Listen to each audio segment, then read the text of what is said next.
amène la mort. Nous sommes invités, nous sommes appelés pour avoir la connaissance. Alléluia. Amen. Voilà pourquoi, durant ce séminaire, nous allons essayer de démontrer ce que le Seigneur Jésus-Christ avait dit. Alléluia. Amen. Que dans le rouleau du livre, il est question de moi. Et la Bible dit ceci.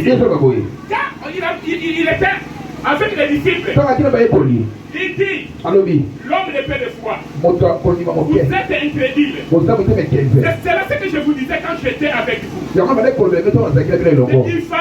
Il fallait que ça s'accomplisse. C'est qu'est écrit sur la loi de Moïse, dans les prophètes et dans les psaumes. Alléluia. Nous comprenons que la loi de Moïse ne parlait que de Jésus-Christ. Nous comprenons aussi que dans les prophètes, tous les prophètes parlaient que le Seigneur Jésus. Et nous comprenons aussi que les psaumes, chaque fois que ce sont seulement des cantiques, c'était des prophéties qui ne parlaient que le Seigneur Jésus-Christ. Alléluia. C'est ce que nous allons faire dans ce séminaire. Puisque nous devons acquérir la connaissance de Dieu. Pour que nous ne puissions pas mourir comme les prophètes Othée. Alléluia. Comme les prophètes Othée avaient dit. Alléluia. Maintenant, bien-aimés, comment nous pouvons connaître que ce qui était écrit dans la loi de Moïse, ce qui était écrit par les prophètes, ce qui était écrit dans les psaumes ne parlait que le Seigneur Jésus-Christ.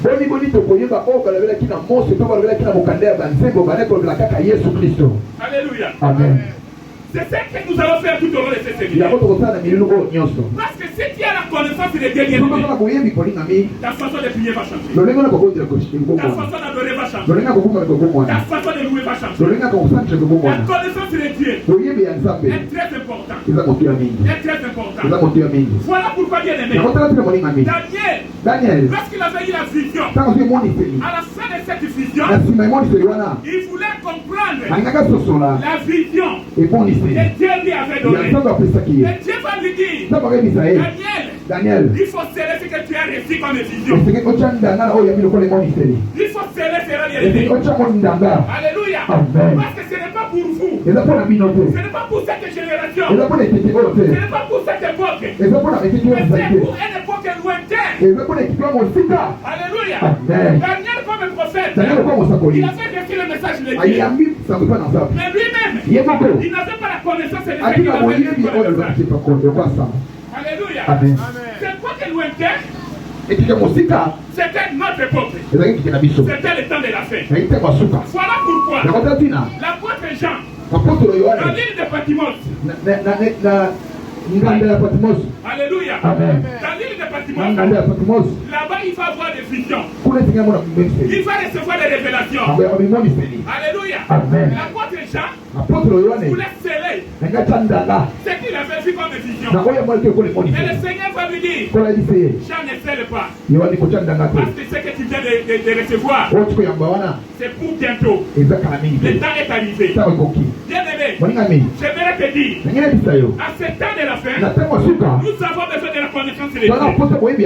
Alléluia. Bien aimé, nous allons maintenant ouvrir. Tu vas ouvrir ta Bible.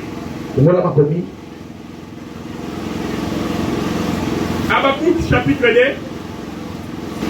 verset 14.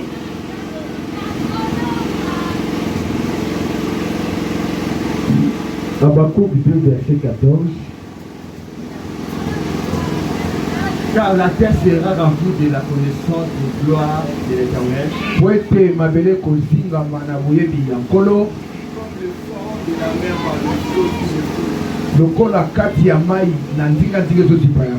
Amen. Amen. Alléluia. Amen. Amen. Mabele ekotonda na boyebi ya Nzambe. Mabele ekotonda na boyebi ya Mbuya, donc gloire ya Nzambe. Quand on parle de la terre ici, ce n'est pas la terre que nous piétinons. Alléluia. Amen. Quand on parle de la terre ici, c'est-à-dire le peuple, les nations, alléluia, Amen. seront remplis de la connaissance et de la gloire de l'Éternel.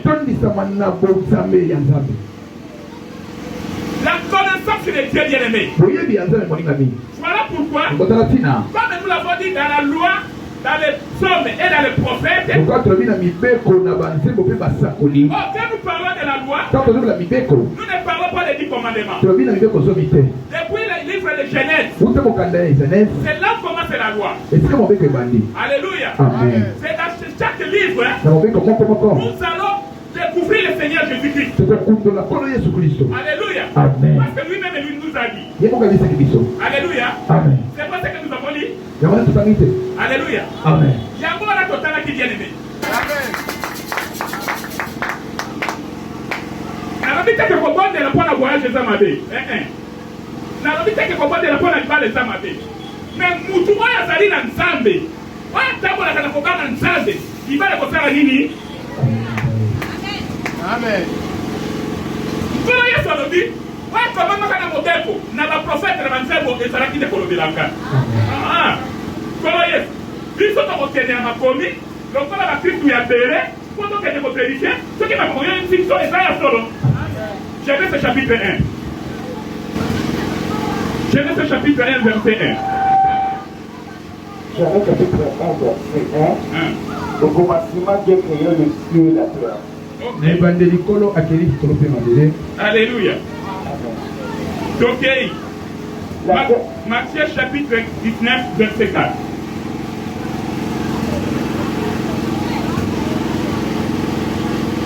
Matthieu chapitre 19, verset 4. Verset 4. Oui. Il répondit, n'avez-vous pas lu que les créateurs, au commencement, fit l'homme et la femme?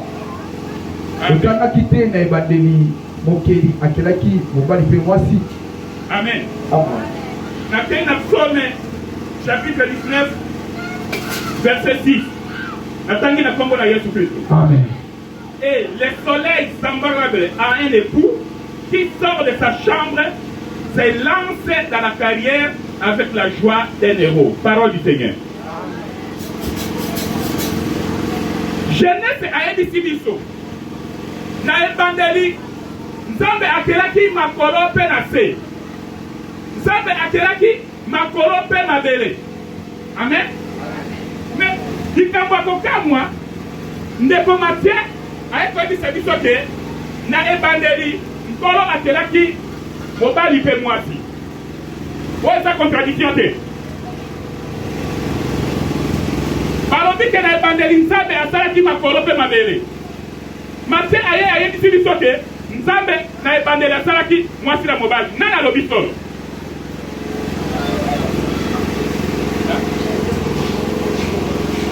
Et c'est le moment où il bombe à vie. Que le Seigneur te bénisse bien aimé. Alléluia. Amen. Tant que Bible ça quoi dit ça biso bien aimé. Wanande tozali kozwa connaissance ya Nzambe. Pour ce que ozwi ko ozala connaissance te okoloba nini Bible ezali na ba contradiction ebele. Yango na ba musulman balobaka que non Bible na bino na etonda ba conclusion et ba contradiction. Biso to ko sa bango te oyebi eloko ceux qui vont dire le côté makambo petali bino biso kolo na biso Yesu Christ Nzambe na biso Yesu Christ bino kozala maome botela makambo yo botikela biso. Alléluia.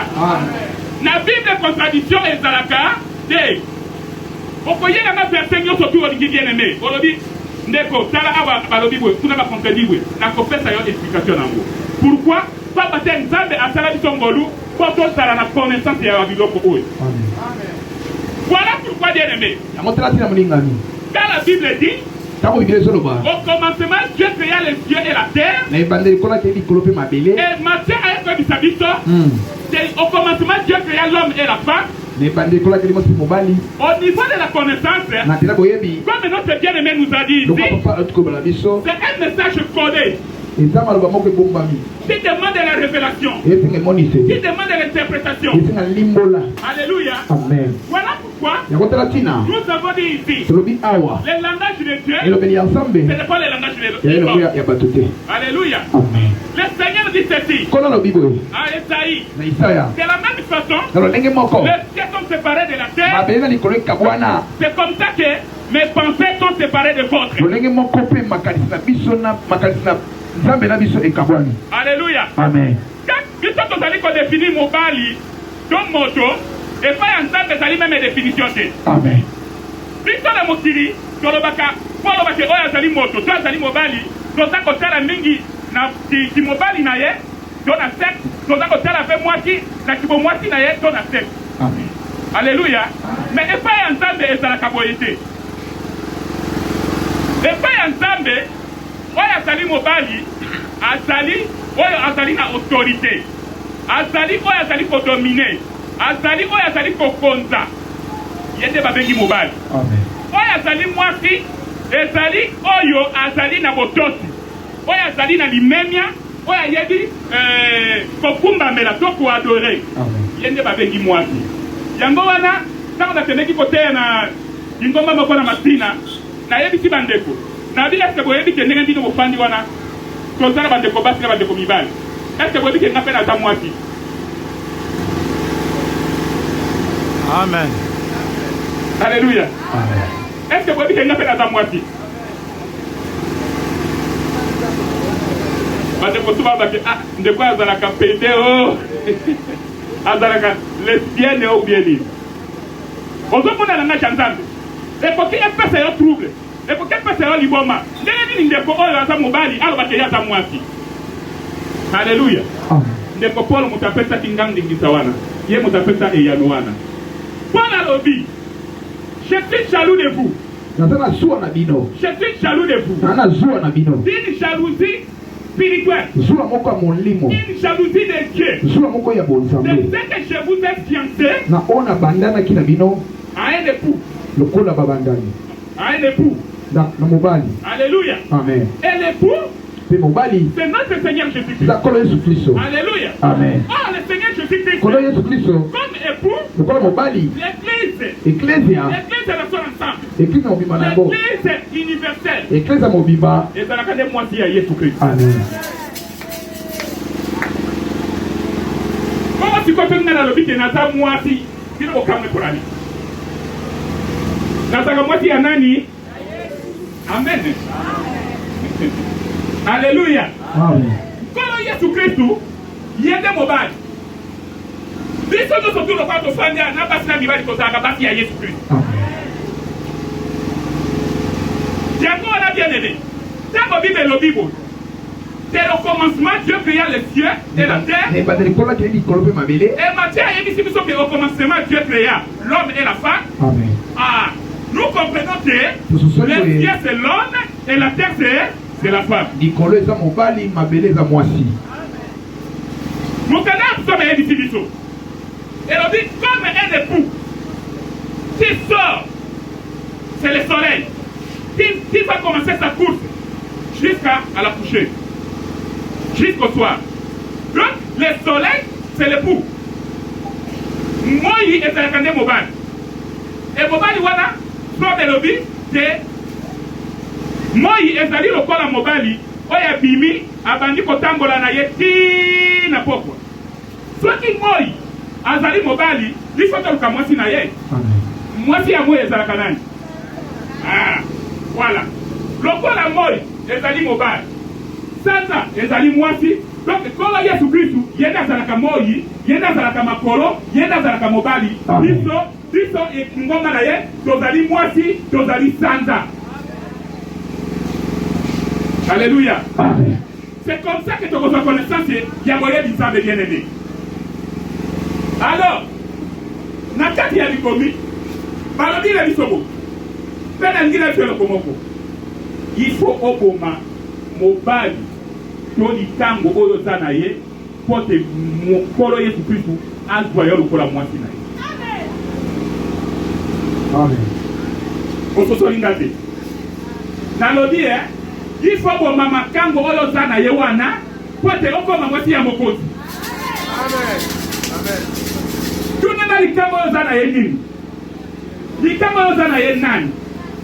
Soko kanisi ke makango oyo ya batu ndenge to batu tambola na barabara awa o mikosi toza koloba makambo ya bunzambe.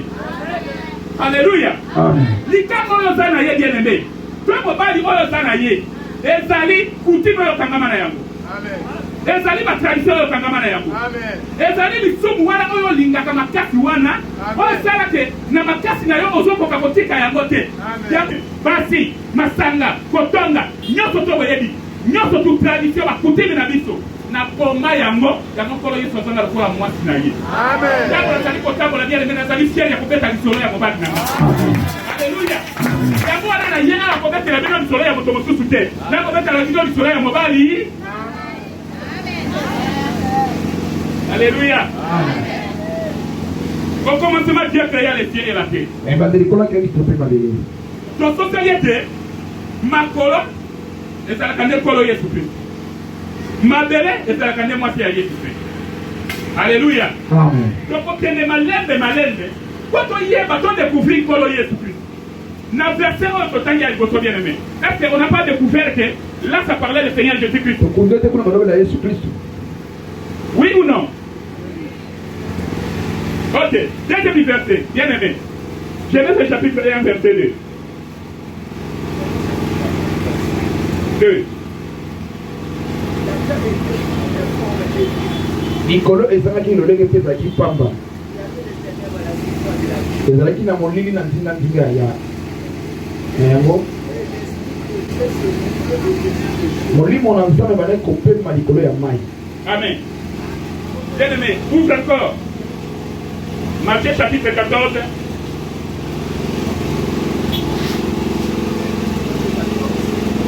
Verset 25 à 31.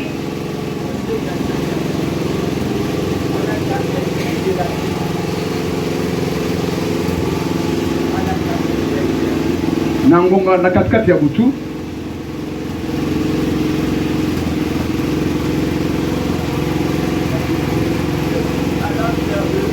Yesu ake epa na bango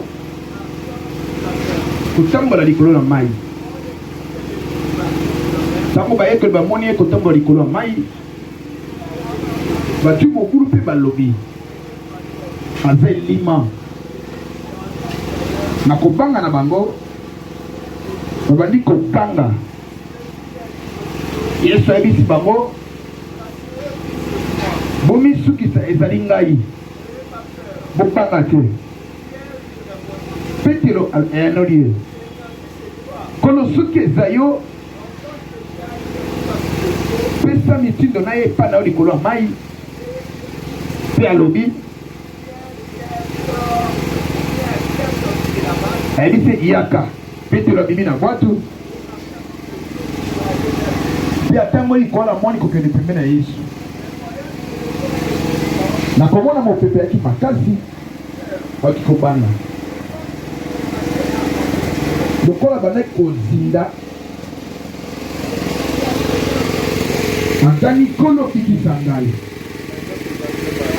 na mbala moko Yesu asembe loboko asimbi mpe alobi moto akondima moke pwani obeti tembe. Amen. Amen. Yoka bien aimé. Namukanda ya Genèse na chapitre 1 verset 2. Totangi boy. Balobi tango nzambe asali mokili ezalaka na mobulu. La terre était informe et vide. Et les ténèbres étaient au-dessus de la ville. Alléluia. Amen. Et puis, là, ici, qu'est-ce qui se passait? L'esprit de Dieu se mouvait au-dessus des eaux. Amen. Amen. Maintenant, pour comprendre, selon ce que le Seigneur Jésus-Christ avait dit, cet esprit qui se mouvait au-dessus des eaux, le Seigneur Jésus-Christ nous a dit que ça parlait de lui. Alléluia. Amen. Yango on a bien aimé. Quoi que Jésus-Christ a confirmé du coup que molimo wana ezalaka kotambola likolo mai ezalaka ye. Voilà pourquoi tango aye na mokili oyo tango azalaki na bayekoli na ye tango bayekoli bazwaki bwato bakeini motika na mozindo na kati ya mer Jésus-Christ aye atamboli likolo ya mai. Amen. Ah, sikoyo tango tomoni Yesu-Christ atamboli likolo ya mai tosopoli ete molimo oyo ezalaka kotambola likolo ya mai ezalaki nde Yesu-Christ. Amen. Alléluia. Amen. Na ndenge wana bien aimé Yesu-Christ azwi molimo wana oezalaki kotambola likolo ya mai molimo oezali ye moko akoteki yango na kati na biso ndenge yofandi wana ozali na molimo na nzambe molimo oezali kotambola likolo ya mai mai wana oyo Yesu Kristo atambolaki ezalaki mai moko physique mai oyo tomelaka mai oyo tosimbaka mai oyo tomonaka ya ebale ya océan ya mer mais c'est le plan spirituel c'est le plan de la révélation mai wana elingi koloba mai physique. Ça c'est le langage de Dieu. Amen. Apocalypse chapitre 17 baza koyebisa Jean balobi les eaux que tu as vu ce sont des peuples des nations et des langues. Alléluia. Amen. Tango Yesu Kristo aza kotambola likolo na mai elingi koloba ete Yesu Kristo azala bokonzi likolo ya bapeuple ya banation ya mikolo nyonso ya minoko nyonso tu oyo akota nyonso te ezali na se ya mabele. Amen. Alléluia. Amen. Otomona sikoyo ka tozali koloba ke Yesu Kristo atamboli likolo ya mai soko soki wana okufi. Pourquoi? La Bible déclare la lettre dit mais l'esprit vivifie. Alléluia. Amen. Quand on dit que l'esprit vivifie, cela veut dire que la connaissance de Dieu. Alléluia. Amen. La connaissance de Dieu. Ce qui est dit que Jésus Christ a tabolaki likolo ya mai. Ngapela tabola likolo ya mai. Lokola na mwana ka magicien moko asala kango. Bien-aimé. Adinda bakandaka kufa. Alléluia. Pour azui yango lokola musuni, azui yango na musuni. Pour Yesu Kristo atambola ke likolo ya mai, yopo ye otambola likolo ya mai, loba osala magicien. Wana nzambe na motazo peso pouvoir na tambola likolo ya mai. Satan tazo peso pouvoir wana. Mais na biso bana na nzambe, bien-aimé, n'essayez jamais aller marcher sur les gens, les autres parce que le Seigneur Jésus-Christ avait marché sur les gens. Olingami communiquer que tambola likolo ya mai lokola Yesu tambola likolo ya mai, communicateur. Okokufa. Même si tu as la foi, on a évité ce qui est négatif. N'essayez pas. Parce que ces choses étaient spirituelles. C'était des messages. C'était des prophéties. Qui devaient s'accomplir sur les plans spirituels. Voilà pourquoi, bien-aimé, quand toi tu es là, tu as l'autorité sur les nations. Et les sorciers ne peuvent rien te faire. Parce que tu as le pouvoir de marcher sur les serpents, sur les scorpions, sur toute la puissance de l'ennemi. Alléluia. Amen. Parce que tu as l'esprit de Dieu en toi. Pourquoi nous avons peur des sorciers? Pourquoi? Pourquoi tu as peur des sorciers? Alléluia. Amen. Un sorcier, c'est comme de l'eau. Tu peux marcher sur lui. Il ne te fera rien. Alléluia. Amen. Nous avons eu des attaques. Si n'était Dieu, si c'était l'esprit de Dieu, peut-être que je serais déjà enterré. Je ne serais pas ici devant vous. Alléluia. Amen. Mais comme j'ai compris ces choses-là, le Seigneur Jésus-Christ a donné le pouvoir, a donné la puissance. Vous pouvez venir, même sans sorcier, vous m'attaquer. Vous n'allez pas réussir. Parce que celui qui est en moi est plus grand, est plus fort que celui qui est dans le monde. Amen.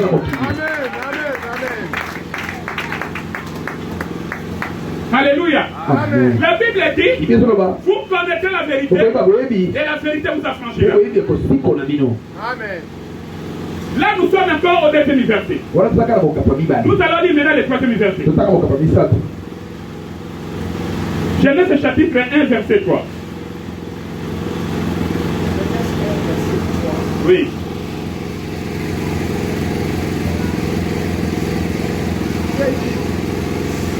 Voilà le vie. Pour les Ezra, c'est pour les Zalifani. Amen. Amen. 2 Corinthiens chapitre 4 verset 6.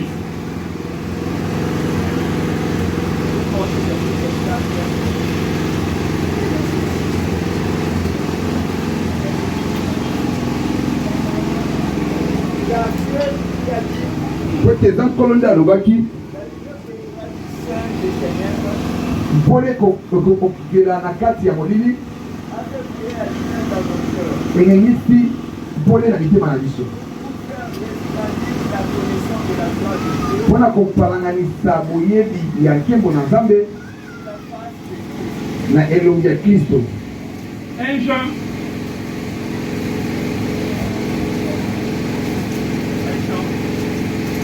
Chapitre 1, verset 5.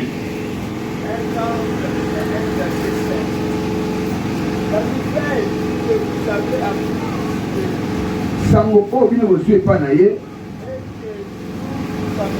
oyo biso tozoyebisa bino po ete nkolo aza mpole. Po ete nkolo aza nini? Mpole. Oui, continue.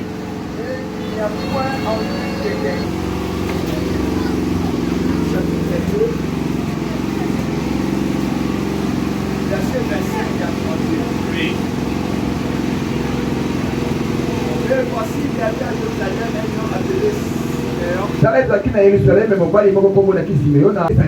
Alléluia. Amen. Et la Bible nous dit encore, dans le verset que nous venons de lire, que Jésus-Christ est la lumière. Jésus-Christ, il dit que je suis la lumière du monde. Alléluia. Amen. Et la Bible nous a dit, Dieu est lumière. Alléluia. Amen. Par ici, bien aimé, nous comprenons que la lumière que Dieu avait déclarée, que la lumière soit et la lumière fut, n'était rien d'autre que notre Seigneur Jésus-Christ. Parce que j'aimerais te dire que Jésus-Christ est Dieu. Quand Dieu était en train de créer, quand il dit que la lumière soit, les alliés nayebi koloba te nazala likukuma kama moto mosusu otenga nzambe alobi yo okotenga. Alléluia. Nzambe Moïse abandi kodiskute na nzambe bake na lisolo nzambe alobi yo kaka ti soko tangi na bible okomona bible olobi te nzambe alobi kanda ayebisi abi ozala ndeko no Aron te. Bon yo nakokomisa nzambe liboso ya Farao Aron kozala prophète na yo pour que les bana Israël. Alléluia. Nous avons surtout les Zalaki par prophétie. Pour que les Moïse a prophète. Amen. Alléluia. Mouvement surtout par prophète bazaki kosala. Yango tina ya teme na biso oyo. Na dit sabino que mouvement surtout par prophète bazaka kosala et zalaka kolatisa bomo ya nkolo Yesu Christ. Ce que vous dites ko démontrer ngo na moko a. Alléluia. Amen. Voilà pourquoi na ko sabino Yesu Kristo tanga yaki azaki koloba na likukuma. Sikoyo na Bible soko duki esika ba wike Yesu Kristo azaka na likukuma okomona yango pe. Alléluia. Amen. Mais sikoyo Moïse a dit bana Israël a côté de la vie no prophète lokolanga. En quoi Yesu Kristo azalaki lokola Moïse. Totiki na no bomo ya Moïse. Nakoki ko démontrer bino banda mbotama na ye kokola na ye kobala na ye kokima na ye nyonso tu ezalaki kolimbola bomo ya kolo Yesu. Nakoki na démontrer bino yango na kati ya makomi yokanga siko bien Yesu Kristo tango aye Yesu ka ya ba prophète. La chose qui passe bien là il y a les ténèbres. Les ténèbres doivent être dissipées. Alléluia. Parce que toi Dieu est la foi de la lumière. La lumière qui est en toi doit éclairer les sorciers, les magiciens, tout ce que vous connaissez. Ils sont dans les ténèbres. Ils sont dans le monde des ténèbres. Toi en tant qu'un enfant de Dieu, toi que Dieu la lumière, toi qui te présente au monde, il faut pas Katambaku bien-aimé. Papa, c'est qui de l'obé? Mon lit est pour de la seule côté. Amen. Mon lit est pour régner pour la seule côté. Amen. N'est-ce pas dit ah? Ce qui va vous dire, oui, on comprend la nuit. Mon lit est pour qu'un gars soit surtout ah. On peut moyen pour t'en vivre, on peut moyen pour commencer papa n'anga. Amen.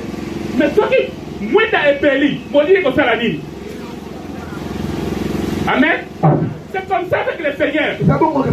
Et ce séminaire va t'aider pour avoir cette connaissance-là. Ce que j'ai dit, Nani Oyo Zali, Liboso ya Satan le diable, Naba Bakoliki na Enyo Sotu, bien aimé, au potable la natière n'a qu'à na balabala. Alléluia. Yango na qui faut présenter bino mobali nangai.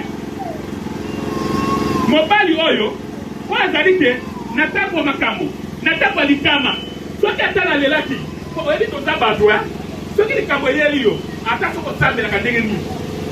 Ata soko chenaka. Ata soko parla karalani. Na moko botamba problème yaka me bien aimé. Au moto, mon soulier ça là. Alléluia. Est-ce que je parle à quelqu'un ce soir? Oui, mon soulier oyo. Eliaka elobaka. Okomona obangi. Yo muto sambelaka. Mon monika pouba le kina ndako. Pourquoi? On va pas pour la vie. Mais t'as mon moto, on va faire du bon pour goûter. Vous voyez? Donc, il y a tant de moussousou, tant de likamboyaka, et ça lui passe. On a qui souci. Et ça lui est fait sur l'estomac. Wana bo moto. Moussousou est considéré déjà pour ça. Mais kanisa, n'attend wana nzambe asungayo. Molimo musaka asungayo. O kanisa ke nazali mwasi ya mokonzi. Nazali mwasi ya mutu o azana mbuya. Nazali mwasi ya kosi na Yuda. Kosi wa zonga kasimateli kosola etumba. Belela ye bien aimé. Natango wana yena likolo lokola bana Israël babelela ki na Égypte bide za ko elisa biso wuta na likolo nzambe ayoka ki kolela bana na Égypte alobi na tali j'ai vu et j'ai entendu c'est pourquoi je suis descendu yo en tant que moi si ya Yesu Kristo oyo mobalo ngale ko présenter la papa lelo oyo tango ba problème ye tango kolela ye na pasi na kati ya bomo na yo na libala na yo na likota na santé na yo na musala na yo na commerce na yo na éviter problème ni yo ya di problème za ko tumisa yo belela mobali wana oyo mobali oyo azonga kasimate akoyoka yo akotelema akokita akoya kokota likambo na ye. Amen. Ye wana nde oyo ayemisaki biso dans les rouleaux du livre il est question de moi. Amen. Alléluia. Amen. Awa toza na livre ya Genèse totaki kaka 3 versets tomoni ke baverset wana ezalaki kolobela nkolo Yesu Kristo tokotanga baprofete nayebi te soki lobi epuis tokotanga bapsaume po totala soki yesola mpenza makambo nkolo Yesu alobaki awa ezalaki kolobela ye.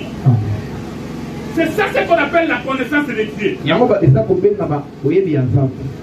oyo est liée au royaume de Dieu.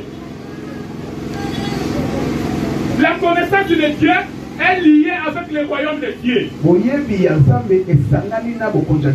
Alléluia. Amen. Si tu as la connaissance de Dieu, bien aimé, le royaume de Dieu est ouvert pour toi. Alléluia. Amen. Je sais que, comme nous sommes dans l'assemblée ici, beaucoup de gens ont des problèmes. Ne vous en faites pas. Nous allons prier. Nous allons évoquer ce Dieu. Mais avant toute chose, j'aimerais que nous puissions avoir la connaissance de Dieu. Alléluia. Amen. Vous savez, un jour, il y avait un jeune homme qui s'appelait Joseph. Joseph, quand il grandissait, il était aimé de son père. Son père l'aimait beaucoup. Jusqu'à ce qu'il lui a accepté une tunique multicolore. Alléluia. Maintenant, Joseph, il a commencé à avoir des rêves. Le premier rêve, il avait vu. Ils étaient en train de former les gerbes. Amen. Oui.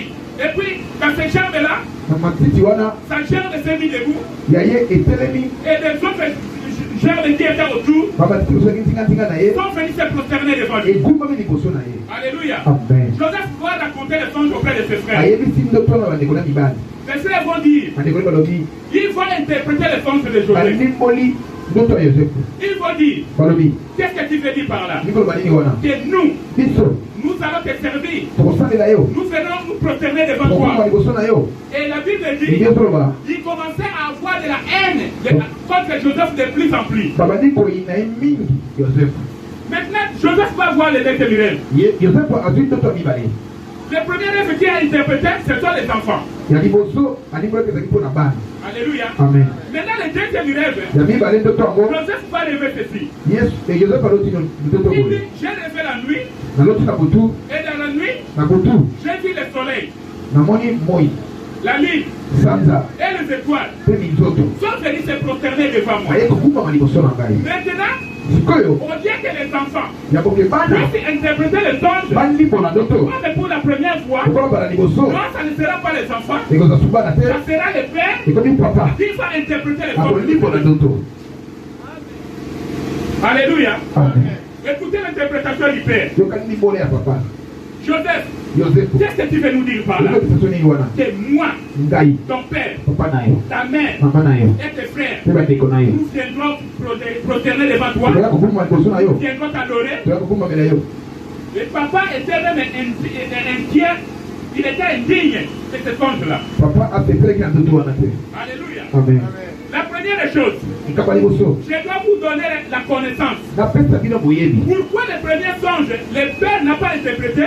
Ce sont les enfants qui ont interprété. Et